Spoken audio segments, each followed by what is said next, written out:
Yan daw ang swimming pool? Ay, oo, nandun pala yung swimming pool, hindi dito. Ayan guys, yung mga naliligaw guys na swimming pool. Nasa 5th floor kami, yung pala dito lang sa ground yung swimming pool. Pindot kami ng pindot ng aming...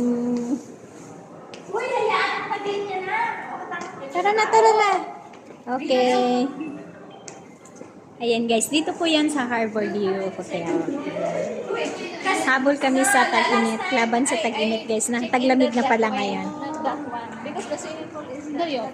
Where the swimming pool? Oh, ang layo namin guys, nandito kami sa entrance ngayon. Oh, yeah. Ayan yung birthday celebrant guys. Ayan yung mga guests. Diba? Oh. Nagbisbuti na lang, naka-jacket ako, no? Ayan.